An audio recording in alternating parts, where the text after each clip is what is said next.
Dallas County juvenile detention officer, as you see here, finds himself on the other side of the law after police say he put a teen detainee in a chokehold. Arrest documents show that Stephen Puzio stepped on the 15-year-old's face as well. That teen was sent to the hospital with a bloody lip, chipped teeth, and a swollen eye. Puzio now charged with aggravated assault by a public servant, which is a first-degree felony. If I die before I see you again,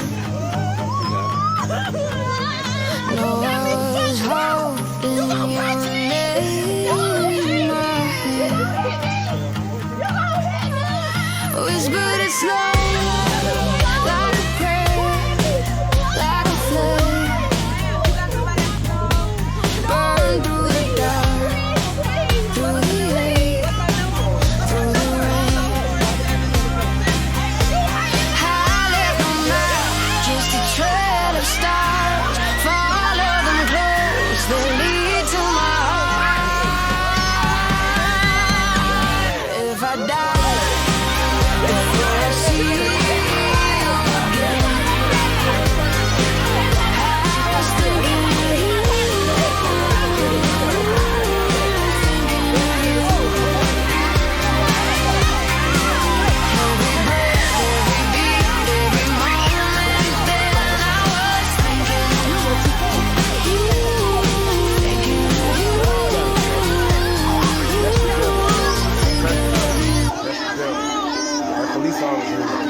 If the sky falls and the earth starts to shake, let my love be the ground that won't break. Every step you take, I'm the shadow you see. Jacksonville women stand accused of violating a new law called the Halo Law. Police say it happened while a JSO officer was attempting to arrest 39-year-old Erica McGriff on a list of criminal charges, including battery on a law enforcement officer. Police are saying during the arrest, the two women got too close to the arresting officer as he was attempting to put handcuffs on a suspect. And we're not naming those two women because they face misdemeanor charge. They were the first people in Jacksonville to be charged under the Halo Law, which took effect back in January. News4Jax reporter Eric Avignon breaks down this new law for a better understanding of what not to do when someone is being arrested. The Halo Law was put in place to protect first responders, and in this case, the first responder was a police officer. Under the law, first responders are entitled to a 25-foot safety zone so that they can carry out their duties without interference. An intense struggle between a police officer and the woman he's trying to arrest outside a school. People surrounding the scuffle yelling at the officer is intensifying the situation. Then at one point, we hear the officer deliver a verbal warning to people who are getting a little too close. You got 25 feet, get away from me, or you going with it.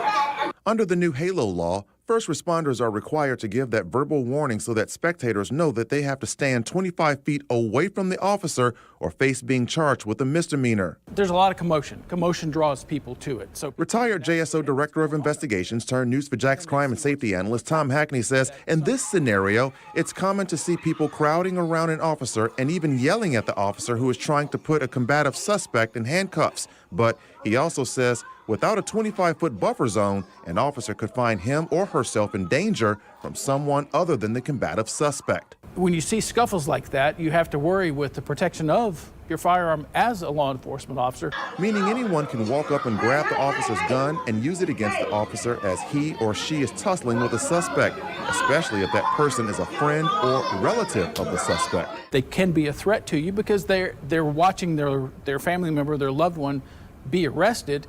And, you know, nobody likes to see that. In this case, the officer was not attacked by the two women currently facing charges under the HALO law. Also, it didn't appear that they were preventing the officer from doing his job, but some of what may have happened is a little bit of verbal going on there, where they may be trying to entice others to do something. Under the law, the women yelling at the officer would be considered intentional harassment within the 25-foot buffer zone. That harassment can be interpreted as a threat to the officer, especially if they ignored his commands to stay back 25 feet. Eric Avignon, Channel 4, the local station.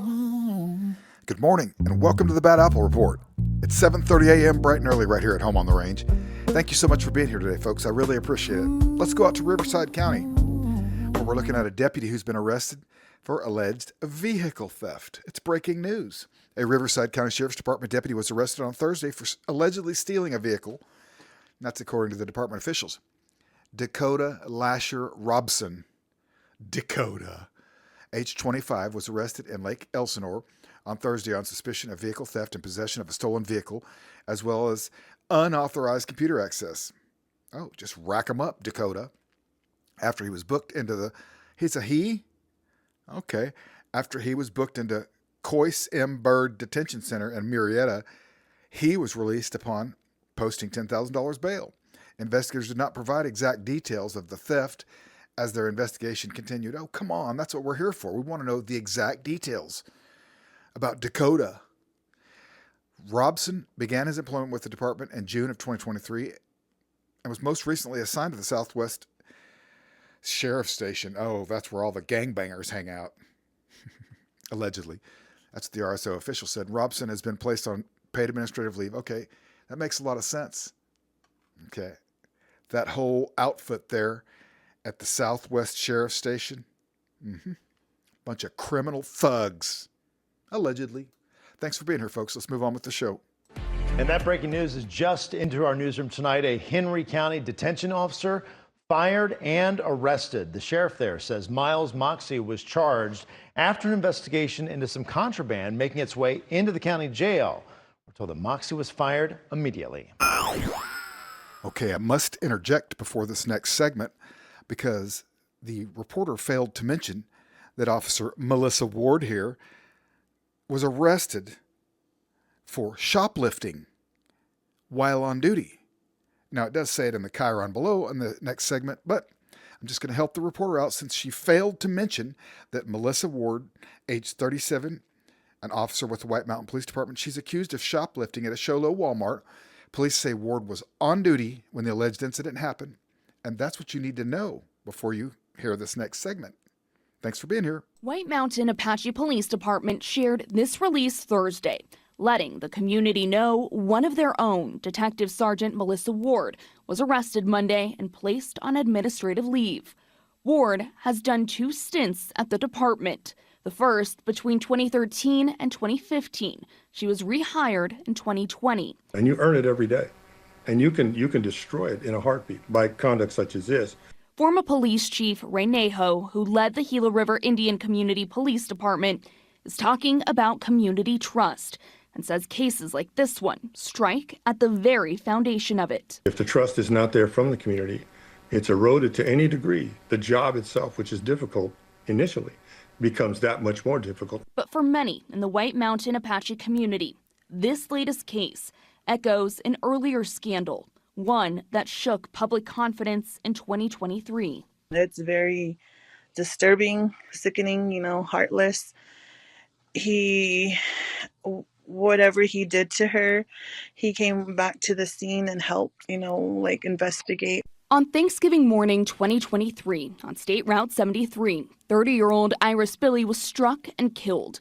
The alleged driver, White Mountain Apache police officer Josh Anderson, a 20-year veteran with the department. Anytime a dirty cop falls into the mud, it splashes on all of us. Allegations like these can create questions within communities about police cover-ups and oversight. We often recommended is to evaluate their monitoring of officers, whether they have an early warning system or early identification system, and see whether or not there are other ways to catch a problematic police officer before they go off the deep end. Michael Giannacco, a nationally recognized expert on police practices and accountability, says how this case is handled from the start will determine whether trust can be rebuilt.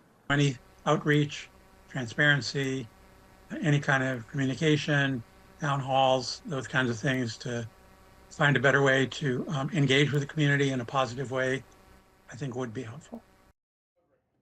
The officer is facing criminal charges, and while it's unclear whether she was in uniform at the time, we do know that she was on duty. Well, we're still out in Southern California, and we're still talking about bad apples.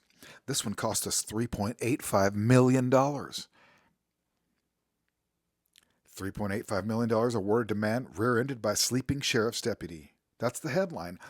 Here's where it's at. San Bernardino, California. A California state court jury returned a $3.85 million verdict on Friday. At least that guy can afford gas out there now, right? Okay, it was in favor of the man who suffered serious back and neck injuries after being rear-ended by a deputy sheriff who fell asleep at the wheel. The San Bernardino County jury deliberated for 2 days in the trial that kicked off on September 18th. The defense admitted liability for the underlying accident, but the parties clashed on the extent of plaintiff Salvador Calderas' underlying injuries and the necessity of the medical care he received after the crash.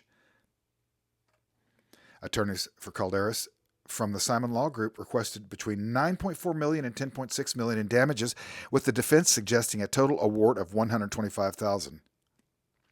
The plaintiff team told CVN after the verdict, the defense made an initial $120,000 offer to resolve the case and later increased it to $3.5 million just before the trial. Okay. Sheriff Deputy Andrew Collins, sleepy Andrew Collins, slammed into the back of Calderas' car while he was stopped at a traffic light in 2021. Calderas claimed he suffered spinal disc injuries that required invasive fusion surgery, and despite undergoing subsequent neck surgery and having a spinal cord stimulator implanted to relieve the pain, Calderas testified he still experiences daily debilitating pain that will persist for the rest of his life. The defense, while conceding liability for the crash itself, argued Calderas made a more complete recovery than suggested, and instead all of his treatment after the initial spinal disc repair was medically unnecessary. Lawyers are such jerks. Okay, attorney Sevi Fisher of the Simon Law Group told CVN after his team went in with $5 million settlement demand and stuck to it even after the defense made their $3.5 million offer. We told him our bottom line was our bottom line, and we meant it, he said. Fisher expressed some regret. The verdict came in below what he requested, but he was also confident the award would help his client get back on his feet and no longer have to worry about money after the incident that broke him physically and financially. Okay, $3.5 million is not exactly, it's a lot, but come on now. Okay. While the jury didn't give us as much as we had hoped, we are very happy with the result, and it'll change our client's life forever. Fisher also suggested his team's insistence on sticking with their $5 million demand would yield benefits for his firm in later cases. Okay, listen, that's all we got there. We don't need to, there's a bunch more, and it's mainly about the lawyer patting himself on the back for not getting what he was asking for.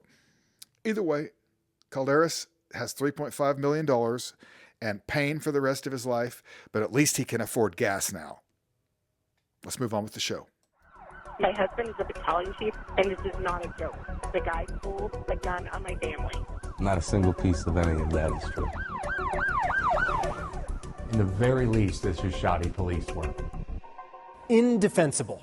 This is the next chapter in a special report about one man's fight to prove he acted in self-defense against a person in power in a small town. I'm ABC 15 Chief Investigator Dave Biskobing. We exposed what happened in this troubling case, and now we're back pressing police about how they handled it. Hi, my name's Dave. I'm with ABC 15 down in Phoenix. We were in town and I didn't know if Lieutenant Novak was available. We came to Prescott PD because we were done being ignored. Lieutenant, Dave Biskobing. How you doing? I was hoping we could talk about this case. Hey, you guys want to sit down? Yeah. This impromptu interview coming after a month of requests about what happened in July 2023. There was a black, I believe, Mazda truck that just pulled in. It wasn't a truck. It was a car. I'm sorry. Just pulled into the Mini Mart and pulled a 9mm gun out on my family. The caller is the wife of Dustin Parra, a local fire chief. The alleged suspect, Matt Masucci, a local construction worker. They claimed Matt came out and for some reason threatened them. My husband jumped out of the car. We tried to calm the conversation. He just pulled a gun out on my family. Everyone left before police got there, and acting only on the family's word, officers arrested and charged Matt with 4 felonies. Prosecuted with extreme prejudice. Nobody did their due diligence. Nobody was interested in finding out the truth. This grainy video would eventually show the fire chief, intoxicated, went after Matt, trapped him inside his car and refused to let him leave. That's why Matt says he pulled a gun from his center console. It took years and a second set of defense attorneys to get the charges dropped and cast doubt on the family's allegations. You believe that these aren't just misstatements from the Power family, these are outright lies? Yes, these are outright lies. So a guy went out, grabbed a gun from his vehicle, and then came back to your husband and pointed it at his chest? Correct. At his heart. Their claim is that there was really no due diligence done on the family's claims at all. And when you look at the video, a lot of what they said just doesn't appear to be true. As far which video? There's surveillance video from the store. Records and interviews show the Chief's family claimed Matt walked around their vehicle and said, "I'm going to kick a 15-year-old." They also said he had a gun in his waistband. They claim that he walked around their vehicle, that he came back and pointed the gun at him, that he had a gun in his waistband. None of that appears to be true at all.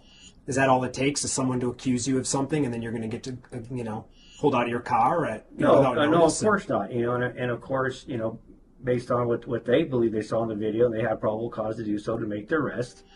4 days after the incident, police arrested Matt by conducting a surprise high-risk traffic stop. One false move and every one of those guys is going to fire at you. Grab lethal, please. Lethal, yes. Why was there no attempt to reach out to him ahead of essentially holding him at gunpoint and arresting him? I mean, that part, the investigation was looked into. They looked for the vehicle. They found the vehicle. Why they did the stop that way, I'm not sure. I don't know what transpired, actually during the stop or how that came about. Police used special traffic cameras to spot and track Matt's car. By then, they knew who he was. Seeing that there were, potentially a gun involved, they felt it necessary to do, a high-risk stop at that point for officer safety and their safety. But why not call him and ask him, we only have one side of the story? And I don't know if they didn't have his information, they have his phone number. So that part, I don't know why that part was handled that way, other than they had the information of the vehicle. This day and age, with the technology, the vehicle was found, and that's, officers went out there, and that's how they made the stop. With this day and age of the technology, it seems like they could have found a phone number. You would think. Yeah. But sometimes it's not that easy to find a phone number. All right. Before the stop, police had his name, license plate, social media, and driver's license photo. They even brought it to the fire chief. Chief Para has also ignored repeated interview requests. Hi, I'm Dave with ABC 15. I'm hoping that Chief Para is here. He is not. He is not. Do you know where he might be? His office claimed he wasn't there when we came to see him. This guy's a local fire chief. How much would you say that played a role in how this went down? This is 100% confirmation bias. I don't know if the department has a response to that it was investigated in a biased way, or... Well, and I don't want to just, come off like this, but, it's Prescott, right? Yeah. So, everybody grew up here together, so everyone's going to, a lot of people know a lot of people. The detective who investigated this case, born and raised here, grew up here, so he knows a lot of people. The chief and his family just came from his brother's funeral. His wife inside buying beer when most of it happened, and the chief not interviewed that night. But records show he called the detective right away to request an investigation. He was apparently too drunk to be interviewed that night. Is that a courtesy we give everybody? No, I believe they interviewed the patrol officer interviewed him on scene. His wife was interviewed. He was never interviewed. It said in the report that he was too upset and intoxicated. Well, they did interview the son, correct? The chief was interviewed a day later, but the defense never received a copy of that interview. Prescott PD denies special treatment. Being biased doesn't happen. The inside security video is decent, but outside there's blind spots, poor quality, and missing footage. I theorize that the cops took a look at the surveillance cameras that night, as you can see in the police report. Once Para and his family were informed that the cameras weren't really showing any details of it, they went with the lie. The outside security footage, inexplicably, is missing 29 seconds of video, missing the beginning of the confrontation. Matt's attorneys also question if body camera footage was edited or cut. For example, when this officer interviewed the clerk, you see him activate his camera and hear a beep. But when the same officer records the family's interview, Mailing this officer story with the Prescott Police Department. There's no visible activation or beep. They're questioning whether that footage has been edited. We can't edit the acts on video as far as erasing the video or cutting parts of it out. No, that's not possible. Matt Masucci's moved out of Arizona, away from Prescott. He came back to tell his story because he says it's important people know the truth. See, when it happened, Prescott PD put out a press release about the arrest. It made headlines across the area and the state. That's why we thought it was important to go back and get police on camera now. So now we've been reaching out for, a good month at least. What's taking so long? We've been really patient. So. Well, if I'm being honest, yeah, the detective on the case has been on vacation. Okay. For a month? For that, sometimes they do take it as a extended period of time. So is this all over? Who knows? Maybe. It's not clear if Matt Masucci plans to file any sort of lawsuit. But we're not done. We've already started looking into other cases of people forced to defend themselves against serious allegations from people in power. And some of those cases right here in the Valley. I'm investigator Dave Biscovic, ABC 15, Arizona. And I do believe this is the last bad apple of the day. Perhaps. It's a Chesterfield police officer who's been arrested for putting a tracker on someone's car. Chesterfield County, Virginia. A Chesterfield police officer was arrested for placing a tracking device on the car of someone he knew, according to Chesterfield police. Someone he knew. In a statement shared to social media, Chesterfield police said they received a complaint in July that Alan W. Ross, that's his name, Officer Alan W. Knuckleheaded Ross, age 36, had placed a privately purchased tracking device on the car of someone he knew. He's been placed on administrative leave. Yeah, they put a tracking device on his career. Just kidding. I don't even know what that means. Okay, Ross was arrested on Friday, October 10th, and charged with unauthorized use of an electronic tracking device. He was taken to the Chesterfield County Jail and released on bond. Oh, Ross, are you watching us this morning on the Bad Apple Report? Hey, buddy. Okay, Ross was placed on administrative leave without pay until completion of an administrative investigation. Well, that's the whole story on that guy. And you know what? Let's call it a show right there. I really appreciate you guys sticking around and watching the show with me. It's awesome to see you every day, and I hope to see you again either later tonight or tomorrow. For now, I'm out of here. See you later. The first time we met, I forgot to breathe. The world stood still. It was you and